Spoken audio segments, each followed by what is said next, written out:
ನಮಗೂ ಗೊತ್ತಿರಲಿಲ್ಲ ಜಂಟಿ ಒಂಟಿ ಅನ್ನೋ ಕಾನ್ಸೆಪ್ಟ್ ಇದೆ ಅನ್ನೋದೇ ಗೊತ್ತಿರಲಿಲ್ಲ. ಒಂದೇ ಒಂದು ಗೊತ್ತಿದ್ದು ಈ ಸತಿಯ big boss expect the unexpected ಅಂತ ಇದ್ದಿದ್ದು. ಸೊ ಅಲ್ಲೆಲ್ಲ ಅನ್ಎಕ್ಸ್ಪೆಕ್ಟೆಡ್ ಆಗೇ ಬರಕ್ ಶುರುವಾಗಿದ್ದು, ಬರುತ್ತೆ ಅನ್ನೋ ಎಕ್ಸ್ಪೆಕ್ಟೇಷನ್ ಅಲ್ಲಿ ಹೋಗಿದ್ವಿ.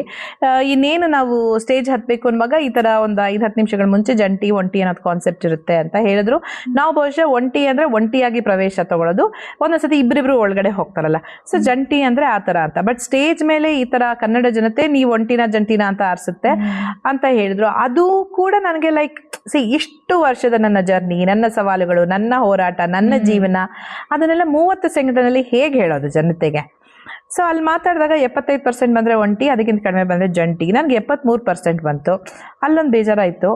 ಅದಾದಮೇಲೆ ಜಂಟಿನ ನೀವೇ ಆರಿಸ್ಕೋಬೇಕು ಅಂತ ಹೇಳಿದ್ರು. ನಾನೊಬ್ರು ಜಂಟಿನ ಆರಿಸ್ಕೊಂಡೆ. ನೋಡಿದ್ರೆ ಬೇಡಿ ಹಾಕ್ಬಿಟ್ರು. ಅವಾಗ shock of the time, expect unexpected ಇಲ್ಲಿಂದನೇ ಶುರು ಆಯ್ತಲ್ಲಪ್ಪ ಅಂತ. ಆಮೇಲೆ ಎಷ್ಟು ದಿನಗಳ ಕಾಲ ಗೊತ್ತಿಲ್ಲ, ಎಷ್ಟು ದಿನ ಬೇಕಾದ್ರೂ ಆಗ್ಬೋದು ಅಂದ್ಬಿಟ್ರು. ಅದೊಂದು ಭಯ. ಆಮೇಲೆ ನೀವಿಬ್ರು ಬೇರೆ ಬೇರೆ ಎಲ್ಲ, ನೀವಿಬ್ರು ಒಂದೇ ಜೀವ ಅನ್ನೋ ಹಂಗಿರ್ಬೇಕು, ಅಂದ್ರೆ ಒಂದೇ ಎಕ್ಸಿಸ್ಟೆನ್ಸ್ ಅನ್ನೋ ಹಾಗಿರ್ಬೇಕು ಅಂತ ಹೇಳಿದ್ರು.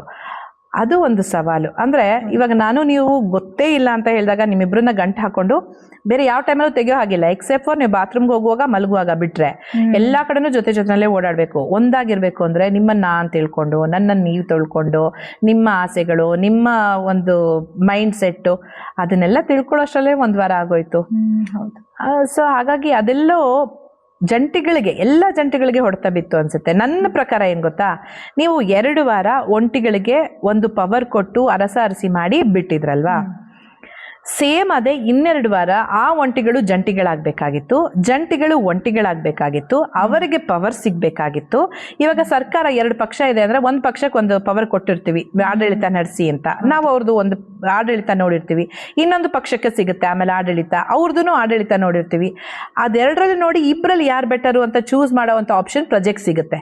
ಇಲ್ಲಿ ಬರೀ ಒಂಟಿಗಳಿಗೆ ಒಂದು ಪವರ್ ಸಿಕ್ತು, ಒಂದು ಪಟ್ಟ ಸಿಕ್ತು, ಒಂದೆಲ್ಲ ಇಂಡಿವಿಜುವಾಲಿಟಿನ ತೋರಿಸ್ಕೊಳ್ಳೋ ಅವಕಾಶ ಸಿಕ್ತು. ಜಂಟಿಗಳು ಅದನ್ನೆಲ್ಲ ಅವಕಾಶ ವಂಚಿತರಾದ್ರು. 2 ವಾರ ಅವ್ರಿಗೆ, 2 ವಾರ ಇವ್ರಿಗೆ ಸೇಮ್ ಸಿಚುವೇಶನ್ ಕೊಟ್ಟಿದ್ದಿದ್ರೆ ಇಬ್ಬರಲ್ಲಿ ಯಾರು ಬೆಸ್ಟ್ ಅನ್ನೋದನ್ನ ಜನಗಳು ಚೂಸ್ ಮಾಡ್ತಿದ್ರು. ಜನಗಳಿಗೂ ಅವಕಾಶ ಸಿಗ್ಲಿಲ್ಲ ಅಂದ್ರೆ ಜಡ್ಜ್ ಮಾಡಕ್ಕೆ ಯಾರ್ಯಾರು ಏನೇನು ಅಂತ. ಬಹುಶಃ ಇದು ಬ್ಲೇಮ್ ಅಂತಲ್ಲ, ಯಾಕಂದ್ರೆ ಅವರು ಒಂದು ಪ್ಲಾನ್ ಮಾಡುವಾಗ, ಒಂದು ಗೇಮ್ ಪ್ಲಾನ್ ಮಾಡುವಾಗ ಅವ್ರ ತಲೆನಲ್ಲಿ ನಮ್ದು ಬರೀ ಆ ಮೂಮೆಂಟ್ ಅದು, ಅವ್ರು ಹಿಂದೆನೂ ಅಷ್ಟು ಯೋಚನೆ ಮಾಡಿರ್ತಾರೆ, ಮುಂದೆನೂ ಅಷ್ಟು ಯೋಚನೆ ಮಾಡಿರ್ತಾರೆ, ಅವ್ರ ತಲೆನಲ್ಲಿ ಏನೋ ಇರುತ್ತೆ, ಅದ್ರ ಪ್ರಕಾರ ಅವ್ರಿಗೆ ಮಾಡಿದ್ದಾರೆ. ಬಟ್ ತಕ್ಕಡಿ ಒಂದ್ ಸ್ವಲ್ಪ ಆ ಕಡೆ ಈ ಕಡೆ ಹೆಚ್ಚು ಕಡಿಮೆ ಆಗಿದ್ರಿಂದ ಅದ್ರ ಏಟು ಬಿದ್ದಿದ್ದು ಜಂಟಿಗಳಿಗೆ ಅಂತ ಅನ್ಸುತ್ತೆ.